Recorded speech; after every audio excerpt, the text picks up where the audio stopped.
warahmatullahi wabarakatuh dan salam sejahtera. Pada hari ini cikgu ingin kongsikan tips untuk menjadi individu yang menarik. Mari kita saksikan apa itu tips yang akan disampaikan oleh cikgu untuk menjadi individu yang menarik. Ada 10 tips yang akan dikongsi bersama. Tips menjadi individu menarik. Adakah ini yang dikatakan menarik? Cuba kita lihat. Atau ini? Atau lebih dahsyat lagi yang ini? Konsep diri individu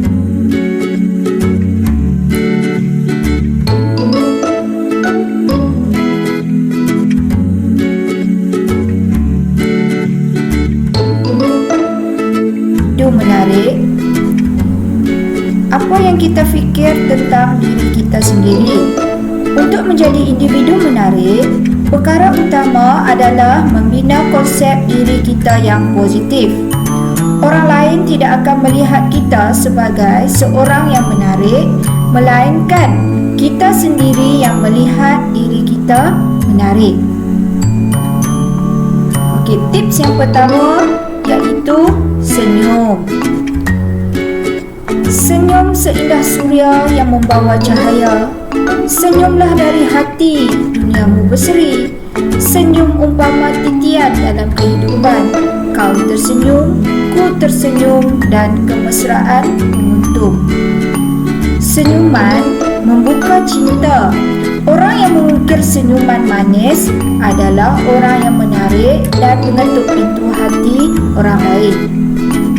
Apabila senyuman dibalas dengan senyuman, maka ia adalah satu pengesahan kepada satu persetujuan senyap. Okey, pertama sekali kita perlu apa? Senyum. Senyum untuk menarik minat orang lain terhadap kita. Bagaimana kita senyum? Okey, contoh senyum. Sebut perkataan cheese. Cheese. Okey, senyum. Senyum secara sikit, sederhana, banyak, itu adalah senyum. Yang kedua, tips yang kedua, kita perlu mudah mesra. Pandangan pertama ada kuasa tersendiri. Kita membina persepsi dengan pandangan pertama kita kepada orang lain. Kemesraan dapat dirasai dengan melihat cara seseorang berkenalan dan berjumpa dengan orang lain. Apabila kita memiliki sikap berminat dengan manusia, tingkah laku kita mestilah dengan cara yang mesra. Okey. Tips yang kedua ialah mudah mesra. Okey, yang ketiga, kita perlu ada mahir memuji. Manusia suka dipuji. Kemahiran kita memuji orang lain menandakan kita mampu melihat kelebihan dan kebaikan orang lain walaupun mereka tidak melihatnya. Orang suka untuk mendekati kita apabila kita mahir memuji. Contoh, kita memuji tukang kebun yang rajin bekerja. Dia akan tingkatkan produktivitinya. Contoh yang kedua, memuji pelajar ataupun murid yang rajin datang ke sekolah, maka dia akan rajin untuk belajar di sekolah. Okey, ucap terima kasih. Yang keempat, kita perlu ada ucapan terima kasih yang keluar daripada mulut kita. Okey, ucapan terima kasih ialah kita belajar berbudi bahasa. Budi bahasa budaya kita. Biasakan diri dengan mengucap terima kasih bagi menyampaikan penghargaan kita.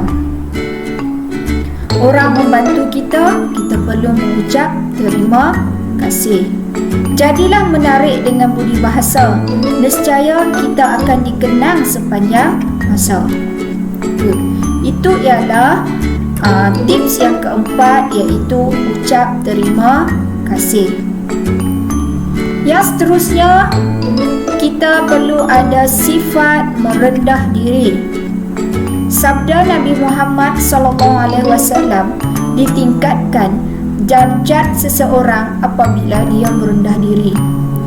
Kerendahan hati adalah hasil dan kesan daripada esteem diri yang tinggi. Orang yang merendah hati berasa puas dengan apa yang dimiliki dan tidak merasa hilang apabila dia melakukan perkara yang dilihat hina dan merendah diri. Ini ialah tips yang kelima, iaitu merendah diri. Okey.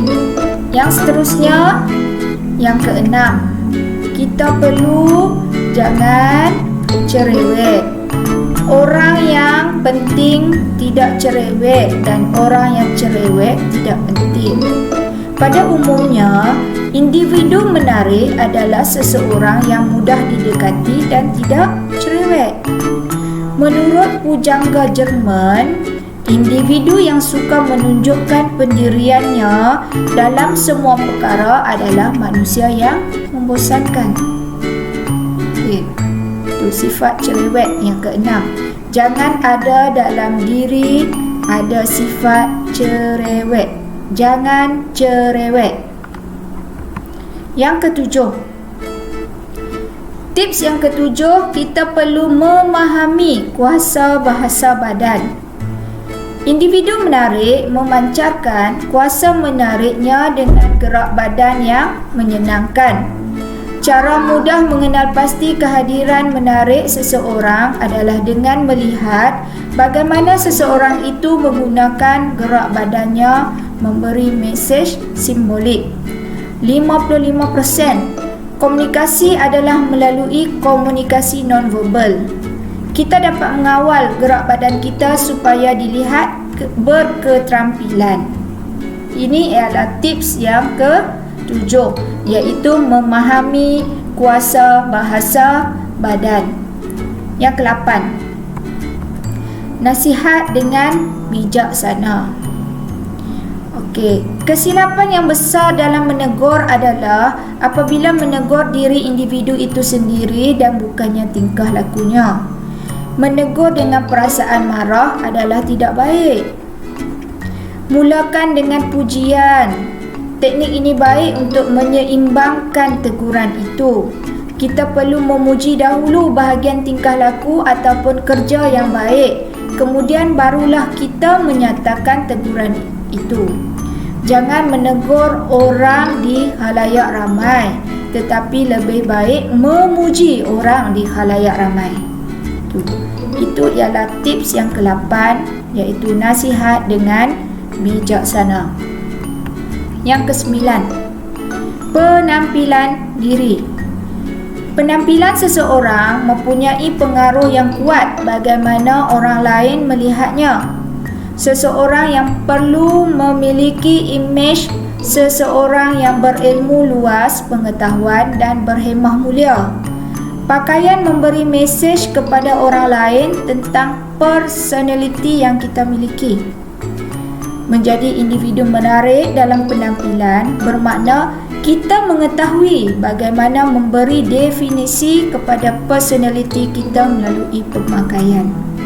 Ini penting, iaitu tips yang ke-9 ialah penampilan diri.